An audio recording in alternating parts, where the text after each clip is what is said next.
All right, we're up and running with week 5. We've got Flynn here with us this week to talk about week 4 stuff. We've got Code here as always, and then got my dog who will not be here for much longer. As soon as I stop petting him, he'll leave. But I just said that, and he didn't leave, so we'll see. But hey, welcome in, Flynn. How are we? How are we feeling? And here he goes. Maybe not. Uh, you know, You want to talk about it? Don't talk about it. it's kind of like Groundhog Day. Like here we are again. It's like what the fuck happened? Yeah. But hey, I thought this was a possibility, so I think I'm handling it better than Game exists, to be sure. Yeah, that's a win. Yeah, That's that's a win in my book. right. Um, what was it? Somebody said something earlier, and you said something that I thought was a hysterical response. So you said, "Here it is. Dak's going to throw for 5 touchdowns. Najee Harris puts Jalen Warren in the rear view. Miles Sanders 250 rushing yards." And you said somehow I still won't beat the median. I was like, that seems to be the I theme know. for you. Bro, I thought the media would like be my friend this year, and the media is just Yeah. beating me down even worse. Um, It is rough, dude. Do you so looking across divisions at all? Does it bother you that you're the only team 0-8? Like, does it sting a little that Rick and Chase have at least picked up a game, or are you just like it's all good down? We all three of us float down here. I mean, it's hard to not get stung by that when like the guys that are actively tanking are doing better than them. And I was actually trying to be like maybe kind of competitive this year. Yeah. But is what it is.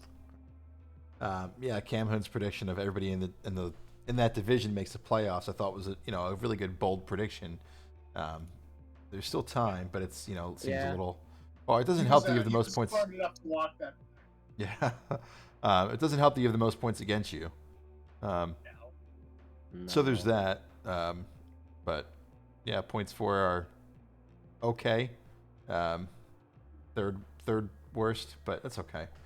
All right, let's talk about what happened last week since we're kind of already on that chapter. So we got the implications. Took down Brown out 51 points from CMC.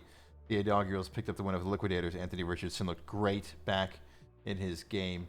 Brought Raggy over the Diamond Dogs 144 to 111 with Stephon Diggs and his three touchdown catches. That one run he had was incredible.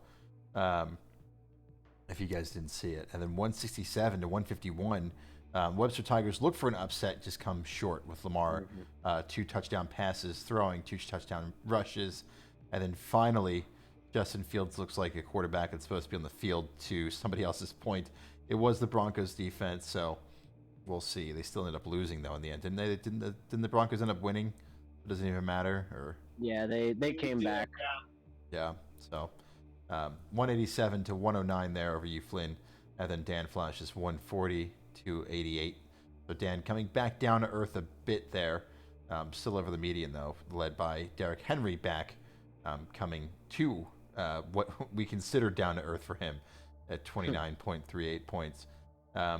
This week seems like it played out fairly as expected, unless you guys think differently. I'm just surprised that you put up as much points as you did, and Brownout didn't even put up a fight. Like that's a blowout. Like I'm sorry. Yeah. I know I lost my week too, but like my goodness, like you were beating everyone in our division by like 50 points, and then you come out and beat Brownout by 70. Like Yeah, I wasn't ready for that. okay. Like, yeah, I mean it helps when CMC pops off AJ Brown and you had like what 3 guys combined for like 150 or something. Yes, CMC, AJ Brown, and Josh Allen were 137. Yeah, Combined. basically his entire team, Yeah. right? Yep. Yeah, it's nuts. So this is But no, the. I Oh, go I ahead. think it played out. I think everything played out like expected. I the last episode I had a feeling that it was one of those blow up games for Allen and Diggs, and I was just like, this is the week where Diggs throws up a 30 burger and I lose, and I'm like, well, there you know. So Yeah. prediction came true there. Yeah. So this is definitely one of those moments where it's like, as the commissioner, I feel like I have to behave myself. But as if I was not the commissioner, I'd be talking so much shit right now. Because I always go back to there's 5 different tiers in this league, right? Like when we first started. But I'm outscoring the second closest person to be by 60 points over 4 games. So, and that's Kung Su Panda's I'm 730, so significantly Yeah. further ahead of everybody. 8-0, like I am the team to beat. There is no other, like, it's a tier break. It's almost like the wide Yeah. receiver tiers. It's like Jefferson and then everybody else. That's how it feels right now. Yeah. I'm sure I'll eat that this week. But that's definitely how it feels after these first couple games have happened. It feels really, really nice in comparison to last year. So, But yeah, the way that you were able to brute force like just this monster team after being in the toilet bowl is like really impressive. yeah, the problem is that it's like next year is when the wheels fall off the cart, right? With 150 Yeah. negative in cap. I'm not so worried about next year as I am the year after that. The year after that, I mean, I am the fucking tank commander. But next year is where I have to. That's where it's going to get really tough for me. Is where I have to play because I have no picks. Yeah. Well, yeah. Your So next like what 2 years of picks are just totally gone. gone. I have everything in 2026, but nothing in 2024 or 2025. So it'll get awfully sketchy. Let's take a look at the standings, though, in the Jamarcus Russell division. We have Justin's Deli at the top for the first time in that team's existence at 6-2, 5-3 for Rotwaragi and Dan Flashes. And Rotwaragi does hold the tiebreaker over Dan due to their head-to-head record so far, and the Tigers there at the bottom 3-5. Then we've got Kung Fu Pandas alone at the top of the Ryan Leaf division, 5-3 for the inaugurals, 3-5 for Brownout, and 0-8 for Win Like Flynn, and then an 8-0 in the Achilles Smith division. The implications stay on top there. The Diamond Dogs come in second place in the division at 3-5, with the Liquidators and the Seawards at 1-7. And again, that tie, the 1-7, the Liquidators are above the Seawards because of their head-to-head record so far, where Chase picked up the win against Rick, but lost to the Median to have that one win there. Biggest surprise to me, we have to stop talking about him. This way it starts to go better, I guess. Did not expect Brown out at 3-5. We need a mental health check on K-Migs on the daily for sure, I think, at this point. But, it's always a tough loss. But taking the loss to the Median this week, I mean, the difference, in my opinion, between 3-5 and 4-4 isn't a huge one, but that's still scary. I think in like a vacuum, like it doesn't matter, but specifically in the division of death, like every win matters. So for him, I mean, and for the roster he has, I know he's got injuries, but hopefully people start getting healthy and playing. I think Eckler might be back this week, and so hopefully Saquon. I don't know, the Giants need him bad. Yeah. Yeah, Eckler and Saquon were big losses for him because Josh Kelly is just not filling in like enough for Eckler at all. It's just not been pretty. Yeah, it definitely hasn't been.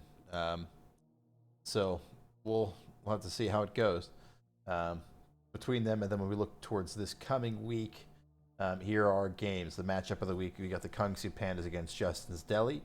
See if the Deli can take down the Pandas. And the Pandas win the voting there. The implications against the inaugurals, there should be a check mark by the implications. Somebody, I think it's a unicorn, is the one who's doing it. Someone's still voting against me every time. But the inaugurals and the implications should be a good game. Considered that one for the matchup of the week, but went with the Deli and the Pandas. I didn't like putting myself up there. It feels weird. Win Like Flynn against Webster Tigers in a potentially foreshadowing toilet bowl matchup. I'm not making fun of you guys, I swear. But that'll be an interesting one because whoever loses really has to consider what the options are in the future. Whereas you both still have a pathway back, but going 0-2 in the week for either team would just really cut the legs out from underneath you. Diamond Dogs against Dan Flashes should be an interesting one there as well. Raggy against the Seawards and Brownout against the Liquidators. Some old veteran running backs going head-to-head with the Seawards and Raggy, and then some young wide receivers with the Liquidators and Brownout as we look towards these games. Votes, apparently you had to be on the right-hand side to get a vote for you this week. By the way, all-time percentages are updated last week. We were 4-2 with our guesses. All-time we're at 58%, so a little above the 50-50, so I'm proud of us. Any of these check marks, or which check mark do you think is most likely to swing the other way in the win column? We'll start with Flynn. Honestly, my matchup with Webster, Sleeper has us pretty close. I think I might be a little bit. 122, 122 to 117. for you guys currently, with nobody in that lineup on a bye either. So it's not a situation where it's incorrect because of a bye week. Yeah. So it could be a pretty close matchup, but I certainly wouldn't bet on my own team right now. So, but it could be close. We'll see. What about you, Code? One that jumps out to you is one you think could switch the other way pretty easily? I think I can keep it competitive with Dan. We'll see though. Like obviously Burrow has to show Play football? something. Yeah. Yeah, I mean it's not all his fault, but that would be nice. I think my favorite one, just for fun, the Seawards versus Raggy. Both of them are starting the quarterback for the Raiders in their super flex spot. So that'll be interesting because, the other one won't have a quarterback to start there, whichever one doesn't play. Baker's on a bye for Raggy. The Seawards don't have another quarterback. Browns are on a bye if DTR was starting again or something like that. So going to have to dig into some depth for both those teams, and neither of those teams have too much depth. So will be interesting to see. The music stopped on me again, not again. But yeah, that's the story there. All right, let's take a look at the next thing we've got going on. So what we're going to do is we're going to talk about this.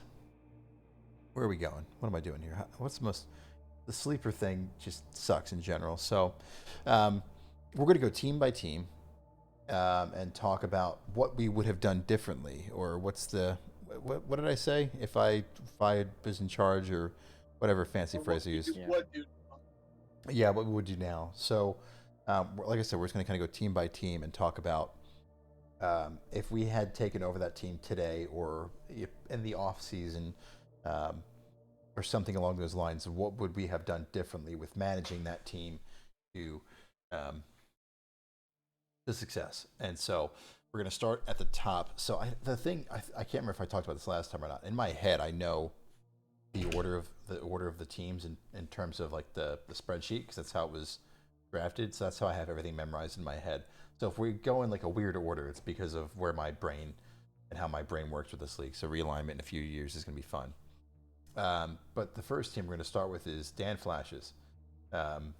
So for me, I actually really like the way that Dan has managed his team. I know that I will get a lot of flack for saying that. And it's a very unpopular opinion, but I like the stars and studs approach that he's taken.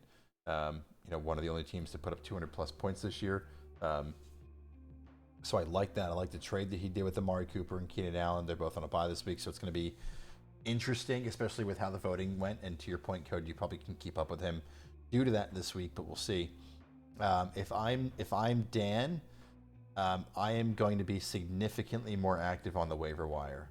I know that we can't all be nuts like I am, where I'm consistently picking. Code is too, I think.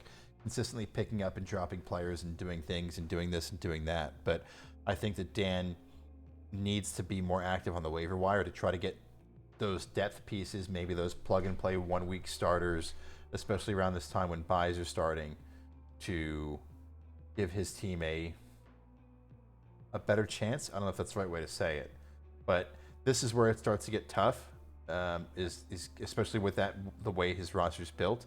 And so I think the only way that you make it through these bye weeks with his lineup is by finding that waiver wire guy that's going to be able to plug in and get you 7 points, because the guys on his bench are going to get 2 or 3. Right. Xavier Hutchinson, Chris Moore, Marquez Valdez-Scantling. Lazard's fine. Justin Watson's fine if you really needed him to. But some of these people you don't want to have in your lineup, and who can you find on the waiver wire that's going to be the running back that plays for the week because the starter got hurt, or the backup to the backup is banged up. Tony Jones had a good week last week, and now he's off everybody's roster. Is that the one I'm thinking of? The Saints running back, like he came in, played. Is that what I'm talking about? What's his name? Yeah, I'm pretty sure. No, I'm pretty sure Tony Jones is out there. I think he's one of the. Yeah. He's on the wire. I mean, I don't know if he did great because Kamara caught like 13 balls. So what I But mean is then like, again, Carr wasn't healthy either. Carr rushed himself back. So yeah, Carr that was painful. But I mean, like, he didn't. I don't know if there were any bids. Maybe there were, maybe there weren't. But this is the type of dude he needs to find.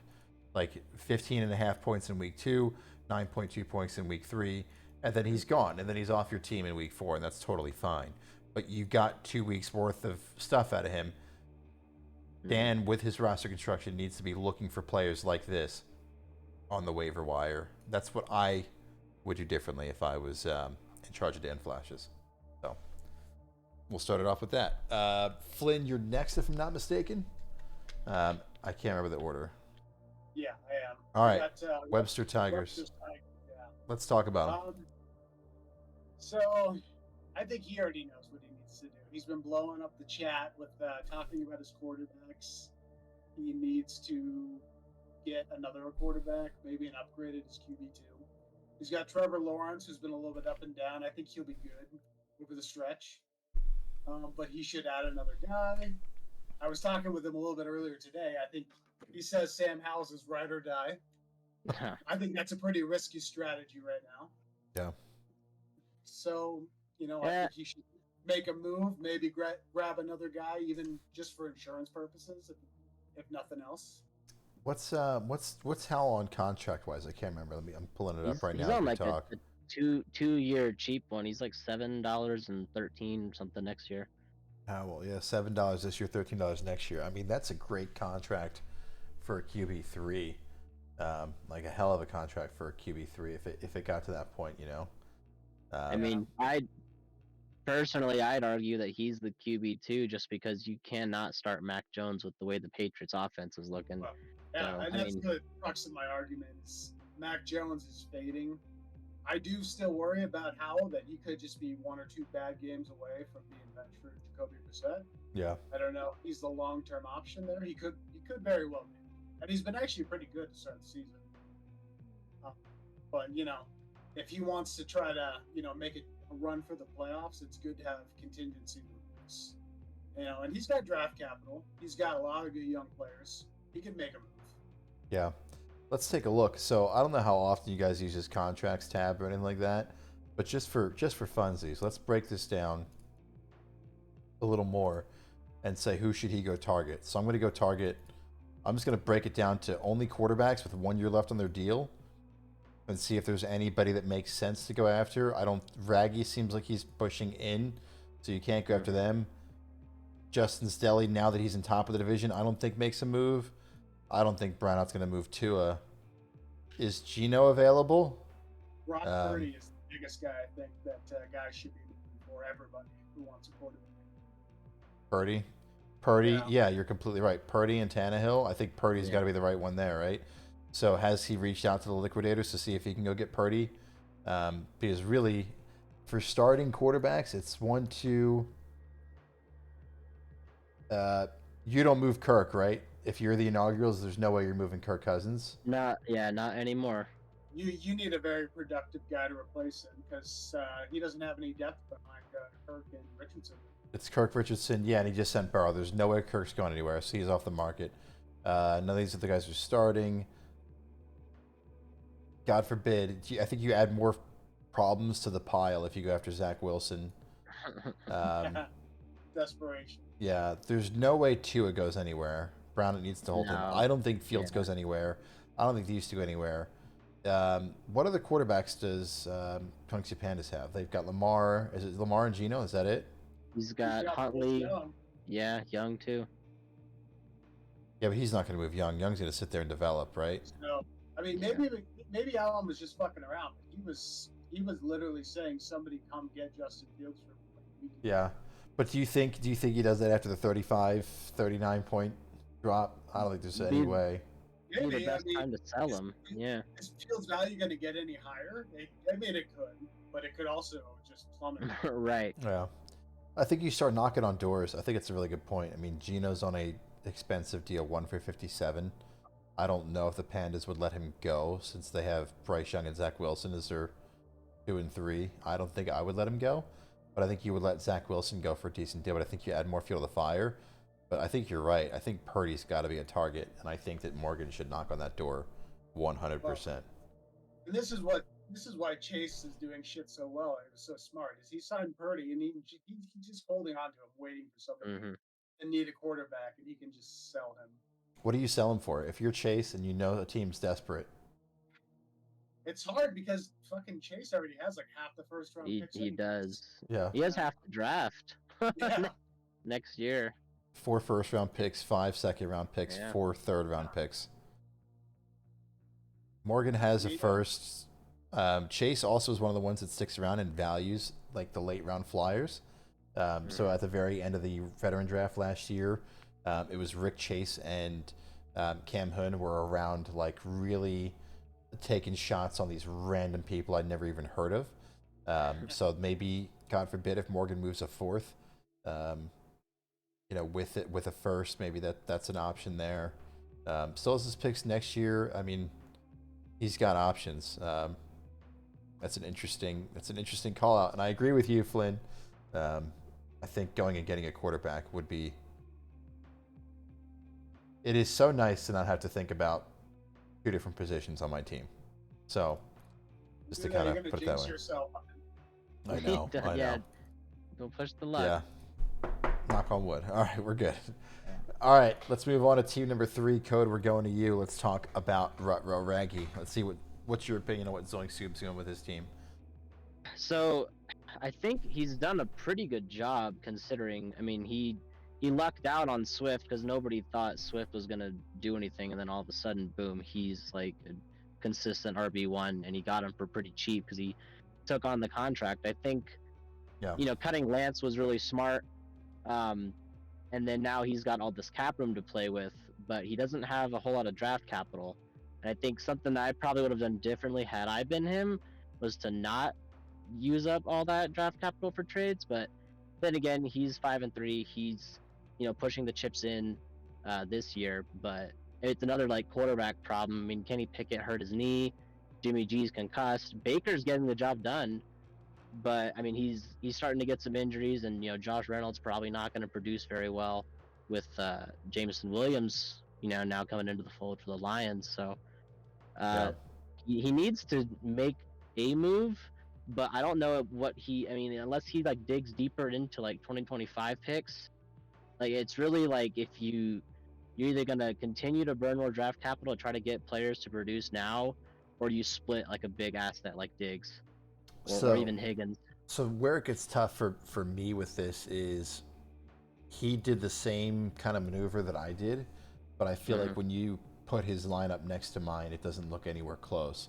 You just mentioned the 2025 picks. He has no 2025 picks. They're gone. He's got 2 4th-round picks in 2024, and that's it. Obviously, 24 picks.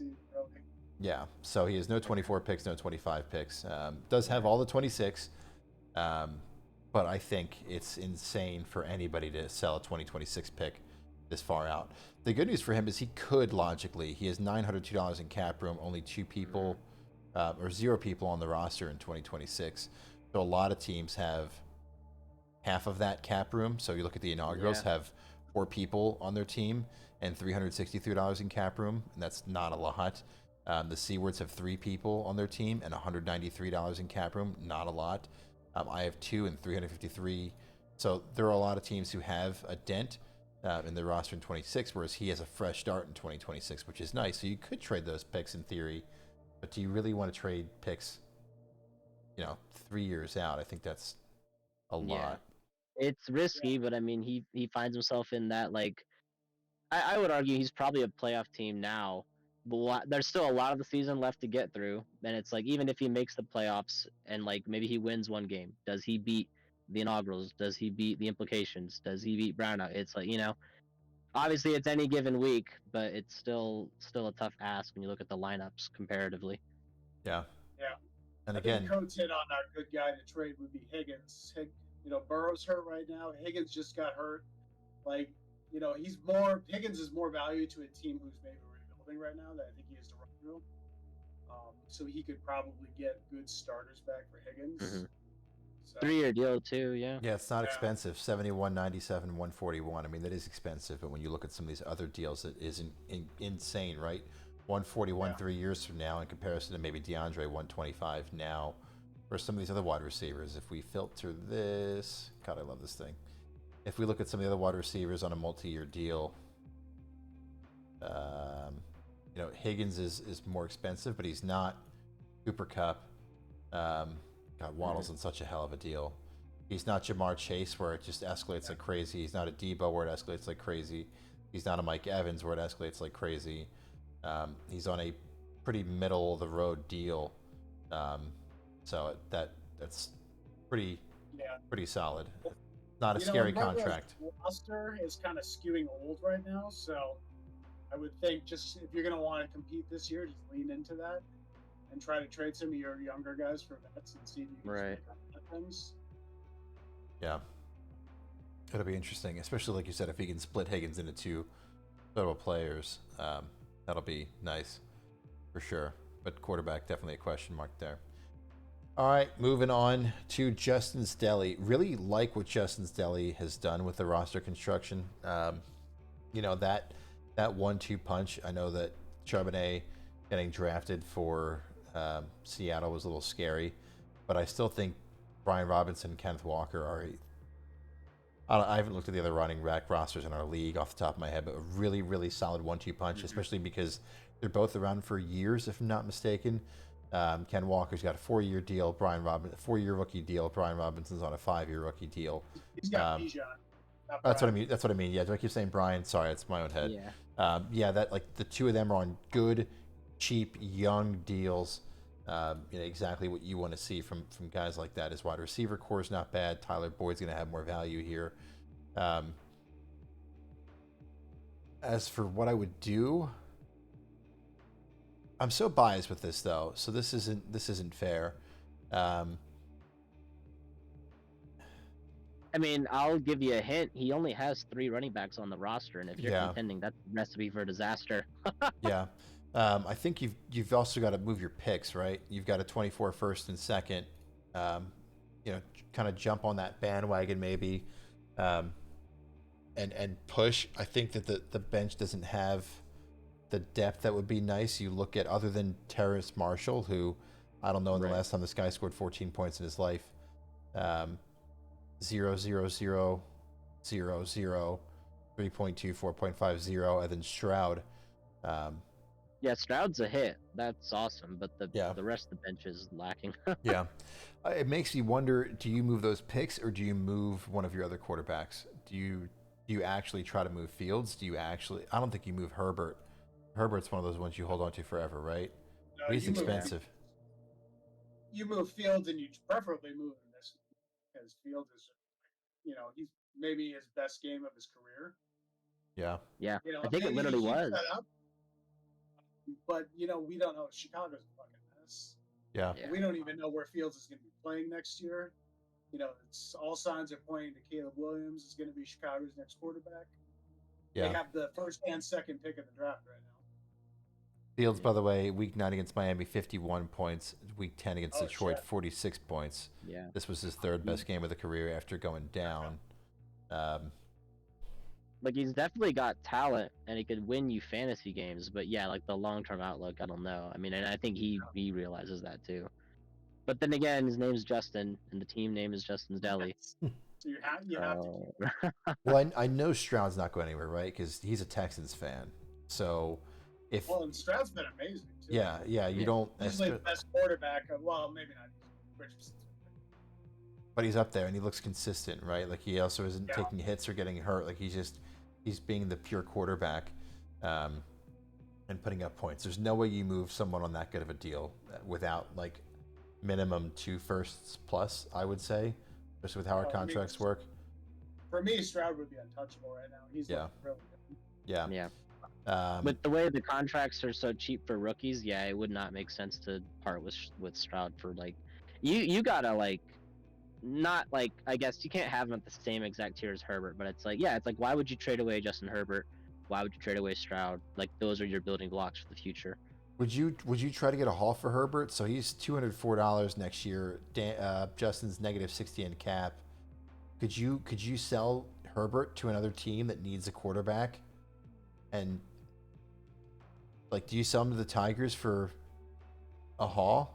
I don't know. I wouldn't sell just because he's in such great contention right now. Mhm. Like Fields or so, nothing. yeah, I would maybe sell Fields. I mean, he should be selling his draft picks. He should load that team up as good as he can and try to make a run at this. Yeah. Yeah.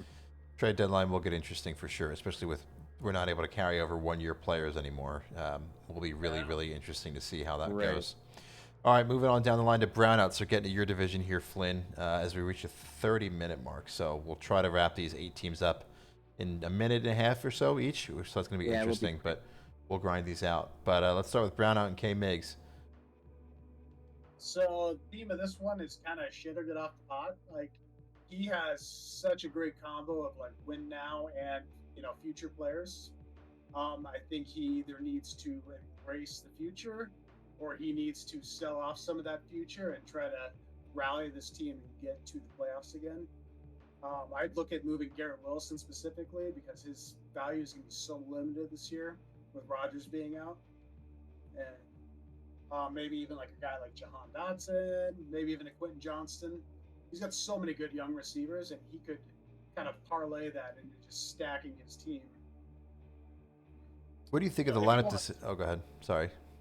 Oh, go ahead. I was going to say, what do you think of the lineup decision to start Joshua Kelly in the superflex spot instead of Goff? I think he had to because Goff played Thursday. Oh, was it a?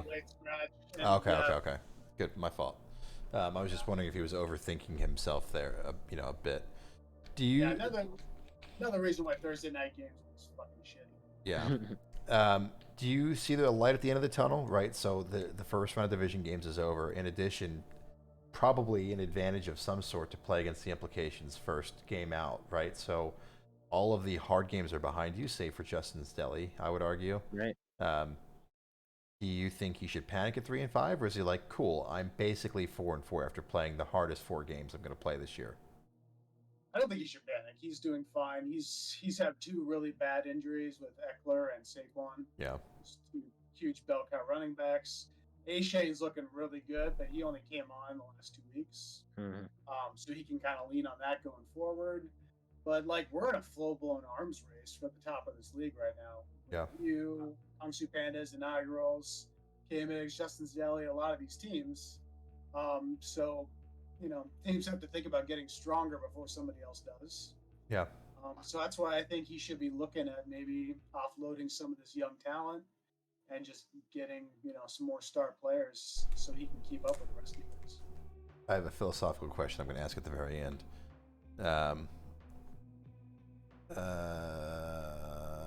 Or no, it's just one of those two. Oh, I'm going to ask at the very end. Don't let me forget because I want to save that for when we're wrapping up. All right, cool. Let's move to you. Let's talk about the Hangsu Pandas here at the number 6 spot in the order we're going in here. I wanted to give it more time, but I know we're already approaching like 35 minutes. I think the thing is, like, this team's amazing. He's 8-0, but if you compare him side by side with the implications, like, I don't know if it wins. Obviously, it's any given week, but yeah, I think he needs to like push the chips in a little bit more. Like sitting on Bryce Young is great, but is he producing for you right now? And can you still beat the implications with him on your bench, where you could maybe get like a decent wide receiver 2 and something else in return for him? Because I mean, I don't even know if like I've heard rumors about like Andy Dalton maybe like stepping in because it's just like this guy needs some time. It's not like. I mean, Dalton played really well in that one game. Yeah, like it was like Seattle. So, I mean, I don't know. I don't know. I think Young is the developmental project, whereas Stroud just hit the ground running right out the gate. And obviously, you don't know that at the time of the draft, but where do you rate that? I don't. What's that? So where do you rate that, right? Because you look at 2 different teams. So let's look at Brownout and their roster here, right? Right. Long, drawn-out contracts, good core, plenty of depth. Jamison Williams, Deshaun Watson, Quentin Johnson, A-Chain, Michael Mayer, all on 4-year deals. Roshan Johnson, Amon-Ra St. Brown, Jalen Waddle, Hawkinson, Alec Pierce, Njoku on 3-year deals. Hangsu Pandas kind of built similarly in the sense that they've got players on longer deals. How do you rate that in comparison to a team like the Implications where they've got a whole bunch of dudes for this year. You know what I mean? Like I'm gonna have to like there's something to I'm gonna have to figure this out year every year versus these steady Eddie. Hey, we're good no matter what happens. But it also makes I almost feel like other teams can be hesitant to then say, okay, I've got to go for it. Yeah, I mean, like the thing that Pandas has going for him is he still has some draft capital. So, like, if say you have a debilitating injury happen to one of your guys, then all of a sudden maybe he's got a better shot at like getting another piece. So I'm not saying he has to make a move now or anything, but as it stands, if you compare the teams side by side, I definitely think it's implications all the way. And we'll have to see when you guys meet. Yeah. Yeah, I Week think you 11. hit it on Bryce Young now. Like he's already suffered Nick Chubb and Mike Williams out for the season with injuries, and that's kind of straining his depth right now. And I think Bryce Young could get him a very good return, depending on the team he trades him to. Yeah. If he wants to just kind of bolster his roster and keep the run up for this year. Yeah, Mike Williams is on a 2-year deal. God, what a deal that is! $18 this year, $28 next year. Yeah, that was my contract. I love that.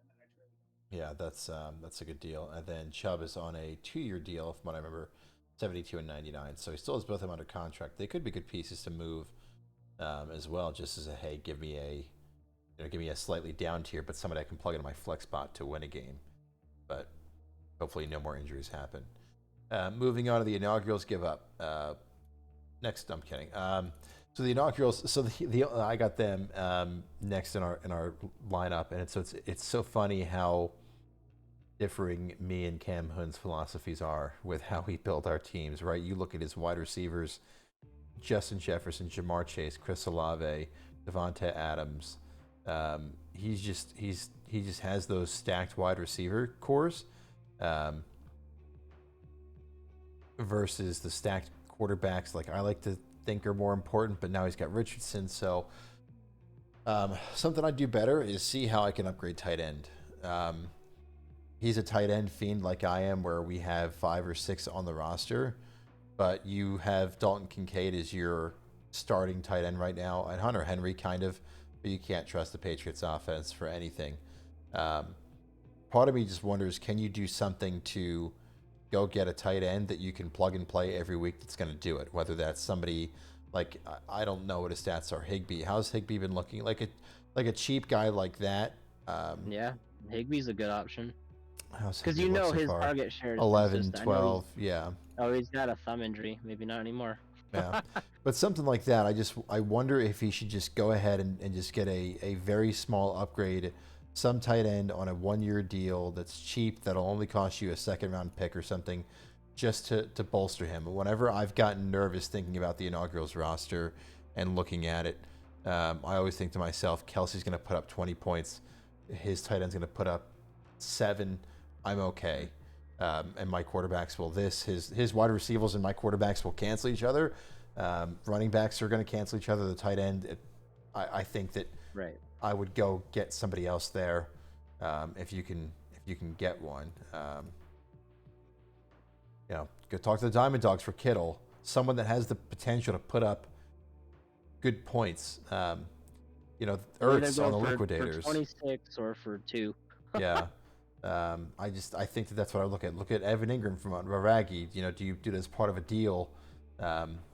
I think that I would look towards trying to acquire a tight end of some kind. So Ingram's looking like Lawrence's favorite target.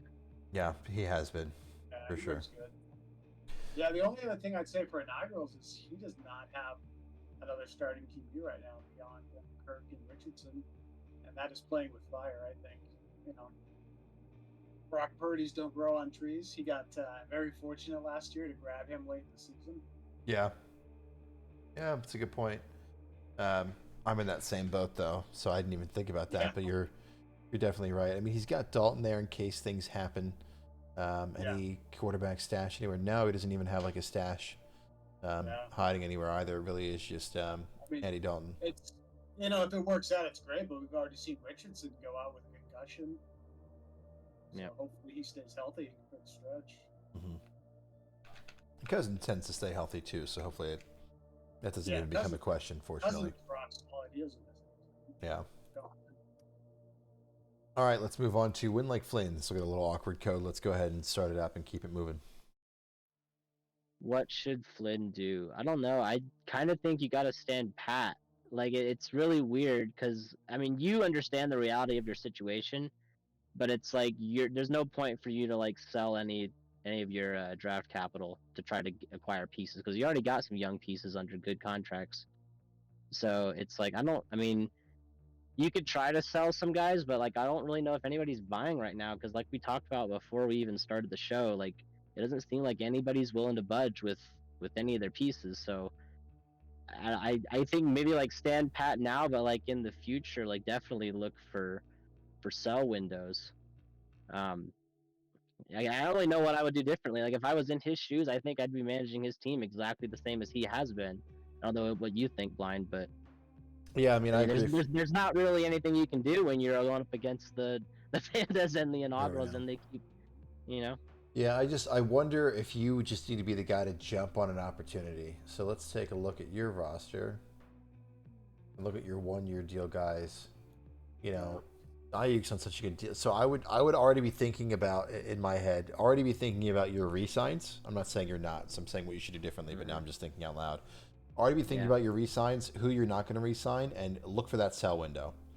You know, Morgan said 3 times in the chat, I don't have a tight end this week. I already sent him 3 different offers. He said no because of waiver wires, so I went and bid on all the tight ends. This way I can There you hopefully go. sell him a tight end for $10 in cap room or $5 in cap room or a Yeah, fourth. anything come helps. get Kyle Pitts. Yeah, so Yeah. um, so I think that that's the only thing that I would say is because you have pieces that could move, right? If there's an A chain injury, can you sell Jeff Wilson for a third and just get him off the roster? You know, can you sell Conklin here? Just little things like that. Like I wonder, you know, think about are you going to re-sign Hopkins for what does it become? $39. Let's do a calculator. 39 times 39 times 1.2. You know, do you plan on re-signing him for $47 next year? Can you ship him away for a second? You know, I think that you've got some good questions. You mentioned Conklin. The Jets had 3 tight ends last week that outscored Kyle Pitts. Uzoma, Conklin, and Beckert all had more fantasy points than Kyle Pitts last week. What the fuck? That's painful. Yeah. How do you feel about that analysis, Flynn? Do you agree, disagree? No, you guys are pretty spot on. I mean, I think the idea right now is sell what you can, you know, rebuild around the youth. I should have done this in the off season. I was a little gassed up from winning the toilet bowl, and I was thinking, okay, maybe this team can do some shit. The guys I was kind of counting on to kind of get it together just got worse. Like in, you know, Daniel Jones, who I thought was a great pickup. Yeah. Painful to watch them try to play. I feel so bad for him. Yeah, it was tough last night. Yeah, it was just horrible. So, you know, it's Phillies. Let's go. Phillies about to win. Sorry. Yeah, Diamondbacks won. Phillies about to win. It's a good night for us. Yeah. Huh? Yeah, it's so, interesting. we'll just see what happens. Now I got to compete with trying to sell with Chase and Seawards, though. Yeah. Rick. I think if the opportunities present themselves, you'll have decent windows. So we'll see. Do you agree with the statements that we made, just out of curiosity, in the earlier games or the earlier streams or whatever you want to call these recordings this year? Panic, calm, hype, right? Yeah, the panic, calm, hype. Do you agree with the you know, this year isn't your year, but next year is? You know, I would have agreed with that, but like with the tenuous situation that Najee and Pitts are in, like I don't know if I can count on these guys. And if I can get rid of them, then great. But it's you know, I have some good pieces, but there's still a lot of work to do. Yeah. All right, let's keep it moving. Let's go to the implications next up. This is you code, right? Yeah, this is me, and I think you know what I'm gonna say. They suck. No, just your Phillies cap win. situation in the next 2 years is just very bleak, and I mean you're blowing out teams by 70 points. It's like there's got to be like a way you could sell a piece that's just taking up space on your bench for cap. I mean, heck, even cutting some guys and just I mean, you've been one to play the wire all year. And I mean, I know that like we don't generally like the whole like dead cap penalty for some guys, but it's like I don't know. I mean, like I'm trying to think about like a guy like Sutton. It's like you can maybe like trade him away. Oh, I know he's that gone. I haven't been interested in him. You've Nope. already traded him. He's gone. Yeah, Oh, nice. he wasn't gonna last. His Oh, his well, cap hit was too much. I can't remember where I sent him though. well, there you go. But yeah, I mean, I Rick think. has him. It was Sutton and Waller for Okay. Debo. Oh yeah, he was in the Waller deal. Yeah, see, there are so many trades that happen. I just can't keep track of them all. No, I mean you generally know like what you need to do is you have the chips fully pushed in already. Like I don't know how you push the chips in anymore. Yeah. You know what I mean? Um, just I guess it's trying to find those smart sell windows where you can like extract value while also gaining cap in the future years. Yeah, regaining it. Yeah, I think it's a good point. I try not to think about the cap situation next year, but it's kind of hard to not think about, for sure. Negative 159 with 12 people in my roster. I mean, like I know you're probably not wanting to trade any of the big pieces, but it's like if you can get, like obviously no one would ever be like, oh, sell McCaffrey, but it's like if you can get like maybe 2 good running backs back and a pick or something.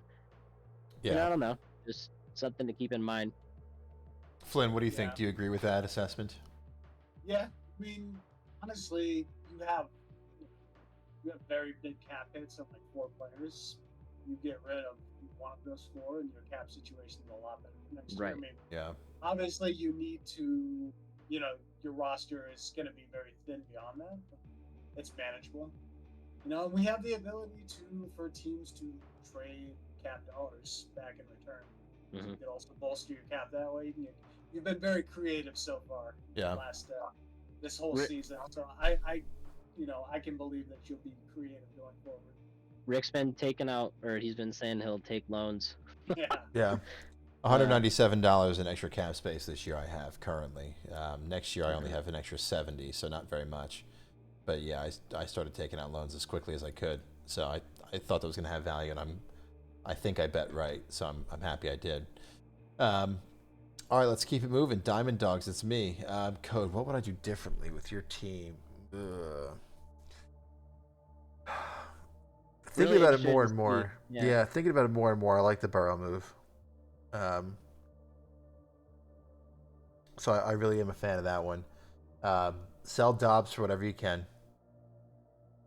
I would sell. I mean, if someone wants him. Yeah, I mean, I would take a second. I would take a third. I would take even Dobbs plus a pick for something that you could do just because he's not going to have any value. Does a team like, Webster Tigers need him? I would definitely look into that angle. I would keep doing what you're doing with the waiver wire. You with the tight ends, it's so weird. Our roles are such reverse with the tight ends. Yeah. But I would start looking to next season already as well, and I would look to meticulously move certain pieces. I think that you were wavering in the middle, and as I think I mentioned this to you, and it's become a philosophy of mine after hearing it and then seeing it in our league. Being in the middle is the scariest place to be, and so when you look at the standings and you see yourself at 3 and 5, I've always been a fan of I want to be at the top 2, top 3, or the bottom 2, bottom 3.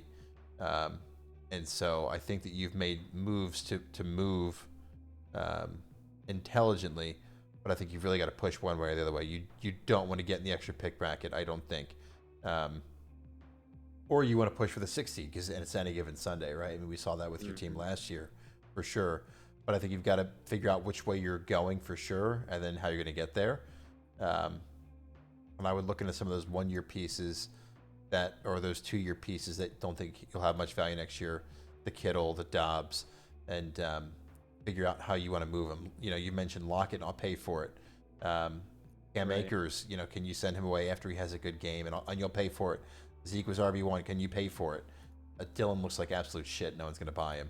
But, think about your re-signs and how you're going to do it and see what you can do to push yourself one way or the other way. So...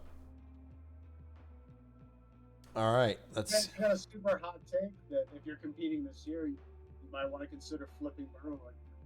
because this calf injury is really starting to get concerning to me. Yeah. You know, and if it's Yeah. going to linger all year, you might be doing your team more this year. But I mean, if you want him for the long haul, obviously keep him because Burrow's a stud. Yeah, I mean, 31 overall. It's crazy. I don't want to harp on the trade too much, but when we made the trade, I thought that this trade helped me complete 2 of my goals Yeah. for not only this year but next year as well. I'm with you in that with the Burrow trade in a different way. Blind as well. Yeah, was ranked 4th overall, or 4th quarterback last year, 7th the year before, and he's 31 this year. Really is crazy to think about. When's their bye week? Right. They have a bye in week 7. Yeah, they got one coming up. Yeah, and then San Francisco, Buffalo. Jesus, God bless. The way I see it is if it sucks and they sit him, it's like, oh well, whoop-de-doo, I have him for the next 2 years. Yeah, you can buy him for this year. Yeah. No, he's a great guy to have for the future. The only way I would say flip him is if you're totally selling out, trying to make a run this year. Yeah, which I don't think makes sense given the circumstances. Yeah, I mean, there's a lot of stacked teams at the top. Yeah, there's a couple scary ones. All right, let's talk about Rick.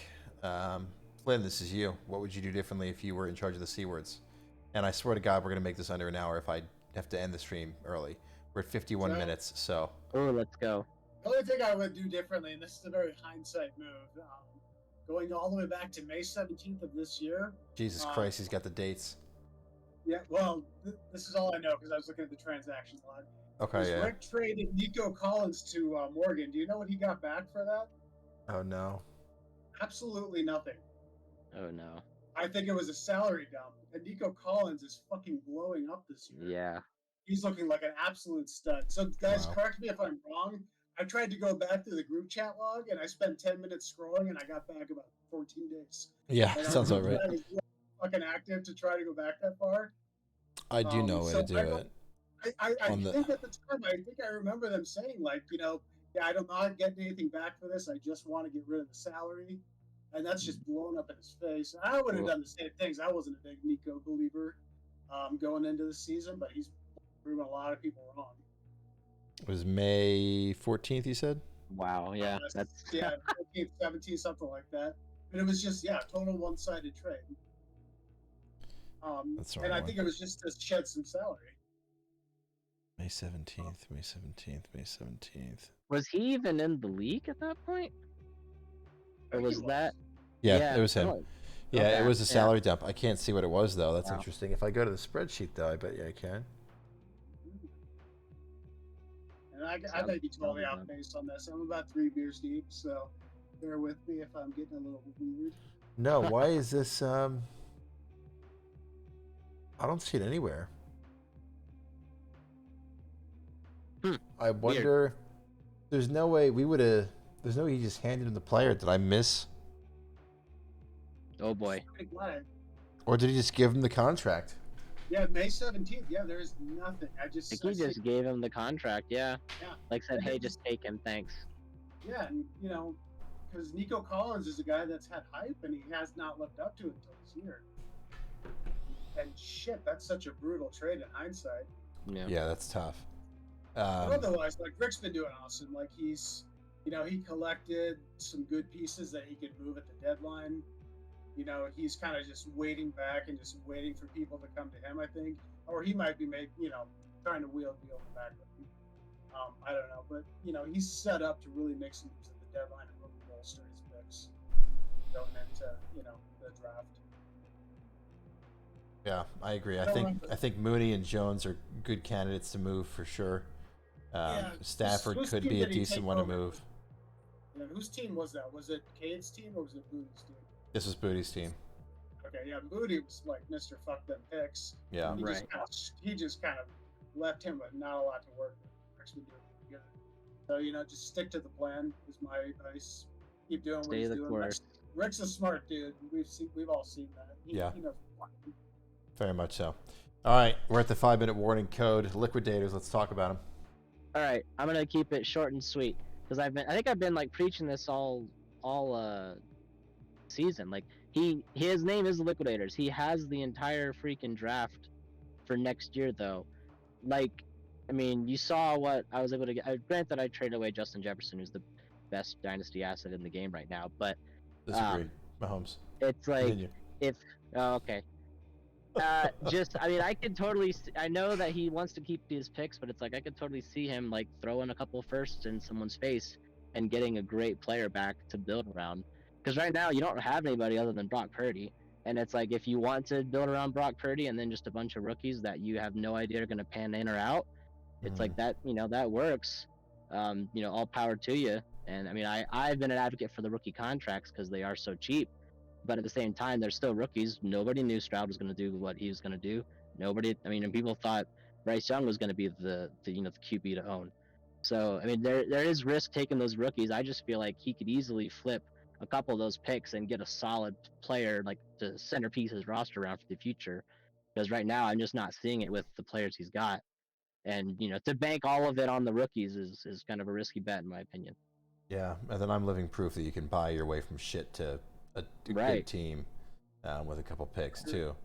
Do you, Flynn, in a 30-second answer, do you think that that's the route to go, or do you think you hold on to those picks and make some picks? Yes, I do, but I think there is a pathway where you can try to start buying some like cheaper young talent that's already on rosters with some of those picks. It's kind of hedging your risks a little bit. Sometimes you already know if these players are good in the league where you're taking a lot of risk on players with draft picks. So there's avenues for him. Yeah, very much so. Very fair.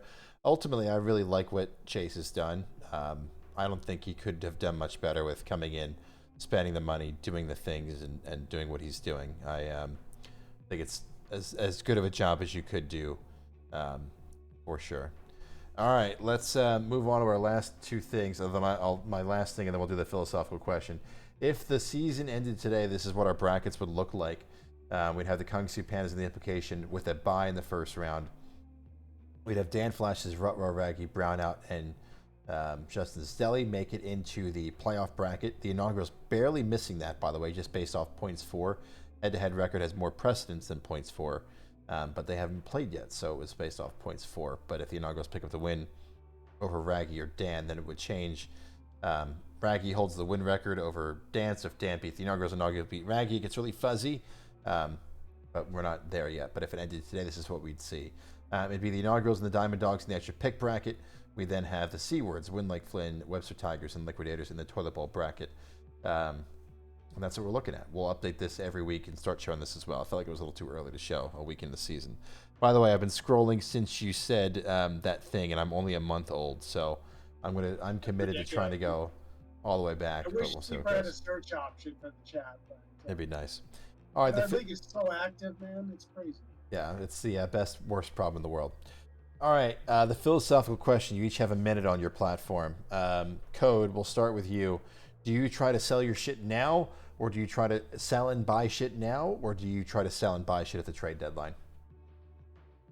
Take wait until the trade deadline to swing one or the other. Flynn, what do you think? For my team specifically? No, just in general. It's just an interesting question. So there's a quote once I heard that I thought was really interesting, and it's, a pick will never hold more value than when you're on the block, or like on the clock. Like when it is 102 and you are picking, that is when that pick has the most value. But then you're also pressed to make that trade in the next 24 hours or whatever it is. So does it hold more value at the trade deadline than it does right now? It's just a philosophical question. I mean, the trade deadline really motivates people. It's kind of the use it or lose it. So you can, there's a lot more, urge to get things done. But at the same time, sometimes people want to get ahead of that. So I need to be selling my shit as of like 3 weeks ago. But here we are. Yeah, you're right. All right. Well, that does it for us this week. We have 30 seconds for me to tell you what we're talking about next week. All the things. I can't remember what we're supposed to talk about next week. I have a spreadsheet made for it, though. The 2023 rookie draft do-over. If the draft started again I don't think we'll do it specific to the league. Maybe we will. But who would have been taken where if we had gotten to start after 5 weeks in the regular season? We'll see. And we'll do that with either Morgan, Allen, K. Miggs, Rick, or Chase. So they're the 5 people we haven't talked to yet. Yeah. There's 3 seconds left. Bye. Thanks for coming, Flynn, and thanks for watching, all of you.